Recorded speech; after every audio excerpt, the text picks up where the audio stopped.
శుక్లాంబరధరం విష్ణుం శశివర్ణం చతుర్భుజం ప్రసన్నవదనం ధ్యాయేత్ సర్వవిఘ్నోపశాంతయే. చంద్రునిచే తార అపహరణ వృత్తాంతం. శ్రీకృష్ణుడు ఇట్లా పలికెను. పూర్వం ఒకప్పుడు నవయవనవతి అయిన గురుపత్ని తార రత్నభూషణాలతో అలంకరించుకున్నది. శ్రేష్టమైన సన్నని వస్త్రాలు ధరించింది. ఆమె చిరునవ్వుతో అందమైనది, సుందరమైనది, మనోహరమైనది. మంచి పిరుదులతోనూ మాలతీమాలతో భూషించబడ్డ పెద్ద కేసు సంపదతో అందమైనది. ఆమె నొసటి మధ్య భాగం సింధూరపు చుక్కతో పాటు అందమైన చందన బిందువులతోనూ దాని కింద కస్తూరి బిందువుతో వెలిగిపోతున్నది. రత్నాలతో ఇంద్రసార మణులతో చేసిన ధ్వనించు కాలి అందలతో అందమైన ఓరచూపులతో శ్యామల వర్ణంతో అందమైన కాటకతో శోభిస్తున్నది. అందమైన సారరూపమైన ముత్యముల వంటి పలు వరుసలతో రత్నకుండలముల జంటతో అందమైన చెక్కిళ్లతో స్త్రీలలో సాటి లేనిదై బాలగజేంద్రం వలె మెల్లని నడకతో చాలా సుకుమారంగా చంద్రుని వంటి ముఖం కలదై ప్రకాశిస్తున్నది.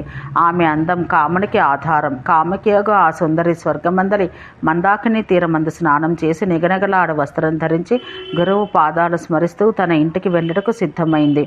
ఆమె అవయవాలన్నింటినీ చూసి మన్మథ బాణాలచే పీడితుడై భాద్రపద మాస చవితి యందు చంద్రుడు చైతన్యం కోల్పోయి రథంపై ఎక్కించుకుని కామంతో ఉన్మత్తుడై కౌగలించుకుని ముద్దాడను. శృంగారం చేయుటకు సిద్ధపడ్డ అతడితో గురుపత్ని, ఓ చంద్ర, నన్నుదురు, నీవు దేవతల్లో కులనాశకుడవు. నేను గురుపత్నిని, బ్రాహ్మణుని, పాతివ్రత్య ధర్మం ఆచరిస్తున్న దాన్ని. గురువు భార్యను పొందిన ఎడల 100 బ్రహ్మహత్యలు చేసిన పాపం కలుగును. పతివ్రత కూడా అయిన గురువు భార్యను, విప్రుని భార్యను పొందిన 1000 బ్రహ్మహత్యలు చేసిన పాపం కలుగును. నీవు కొడుకువు, నీ తల్లి నేను. ఓ సురశ్రేష్ఠ, నిగ్రహం వహించము. వ్యర్థుడా, నీ గురించి సురగురువు విన్న నిన్ను భస్మం చేయను. ఆయనకు నీవు శిష్యుడవు, పుత్రుని కన్నా అధికుడవు. నా స్వామికి నీవు ఇష్టమైన వాడవు. ఓ పాపిష్ఠుడా, నీ ధర్మం రక్షించుకో. తల్లినైన నన్ను ఇట్లు వదిలిపెట్టము. నన్ను ఎత్తుకుని పోయిన నీకు స్త్రీవధ పాపం కలిగిస్తాను అని పలికినది. తార మాటను అతిక్రమించి ఆమెను భోగించుటకు ఉద్యమించిన చంద్రుని, నీవు రాహువుచే మింగబడి మేఘాలచే కప్పబడి నిన్ను చూసిన పాపం కలిగించేవాడు కాగలవు. కళంకితుడవు, క్షయగ్రస్తుడవు కాగలవు. అనుమానం లేదు అని ఏ కోరికలేని ఆ పతివ్రత తార కోపంతో శపించింది. చంద్రుని శపించి వెంటనే వేగంగా ఆమె కామదేవుని, ఓ కాముడా, ఒక తేజస్సు కలవాని వల్ల నీవు భస్మం అవుతావని శపించింది. చంద్రుడు తారను గ్రహించి రమించెను.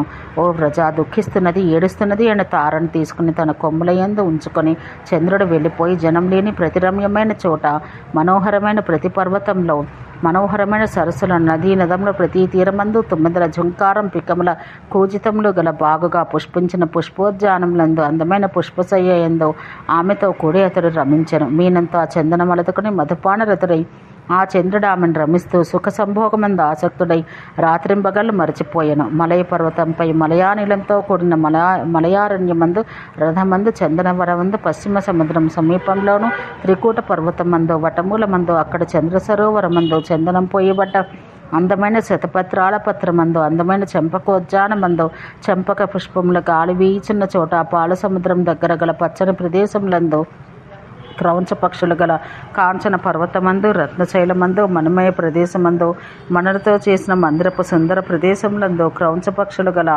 కాంచన పర్వతమందు రత్నశైలమందు మణిమయ ప్రదేశమందు మణులతో చేసిన మందిరపు సుందర ప్రదేశములందు మాణిక్యములు, ముత్యములు, సారభూతమైన వానితో వజ్రహారాలతో శోభించే ప్రదేశములందు అందమైన వస్త్రాలు చిత్రములు గల చోట, తెల్లని చామరాలతో అద్దాలతో అలంకరించబడ్డ చోట, రత్నదీపాలతో అలంకరించబడ్డ దేవ క్రోడమందు ప్రియస్థలమందు యథేచ్ఛగా రమించను. వారుణమైన మదిర, ఒక రకమైన గడ్డి నుండి చేసిన మదిరను తాగి వరుణదేవితో కూడి వరుణుడు రమించే చోట తారతో కూడి అతడు రమించను. పావనమైన పవనం గల ఉద్యానమందు పారిజాతపు గాలితో మంచి వాసనతో మోహితమైన చోట, నిర్మలమైన రత్నమాలా తీరమందు వృక్ష పర్వతమందు పారిజాతపు గాలితో మంచి వాసనతో మోహితమైన చోట, నిర్మలమైన రత్నమాలా తీరమందు వృక్ష పర్వతమందు కల్పవృక్ష వనమందు వహ్నికి ప్రియమైన ఆశ్రమమందు ఆమెను అనుభవించను. అతడు పాలసుందరపు తీరమందు కామధేనువు పాలను తాగను. వహ్ని శుద్ధమైన వస్త్రయుగ్మాన్ని అగ్ని అతనికి ఆనందంతో ఇచ్చను. వర్ణుడు రత్నమాలను, గాలి రత్నఛత్రాన్ని ఇచ్చను.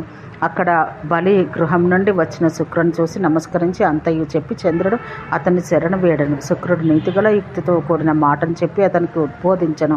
అతడు అపేక్ష లేనివాడు, మునిశ్రేష్ఠుడు, వేదాంగ పారగుడు. శుక్రుడు చంద్రునితో, ఓ వత్స, చెబుతున్నాను విను. తారని గురువుకు ఇచ్చివేయము. అతడు బ్రహ్మకు పౌత్రుడు, శంభుని గురుపుత్రుడు, దేవతలతో పూజించబడువాడు, నిశాపతి. అందుచేత ఆయన భార్య తారను ఆయనకి ఇమ్ము. ప్రియుడైన ఆయనకు అతని ప్రియను త్వరగా ఇచ్చివేసి నీవు అతన్ని శరణు వేడము. ఓ చంద్ర, నా మాట ప్రకారం తల్లితో సమానమైన గురుపత్నిని విడిచిపెట్టము. పాపం నశింప చేసుకొనము. పాప నివృత్తి గొప్ప ఫలం. సతులను గురుపత్నులను బలవంతంగా గ్రహించిన నరుడు 1000 బ్రహ్మహత్యల పాపం పొందును. బ్రహ్మ యొక్క 100 సంవత్సరాల కాలం వరకు కుంభీపాక నరకమందు వండబడను. ఓ సుర, నారాయణుని స్థానమందు తృణము పర్వతం రెండూ సమానమే. ఓ వత్స, హరిస్థానమందు నీవెంత వాడవో. బ్రహ్మకు కూడా కర్మభోగం ఉంది. నారాయణను ఆశ్రయించిన జీవులందరూ సంసారమందు 3 రకములు అని చెప్పాను. ఓం శాంతి శాంతి శాంతి.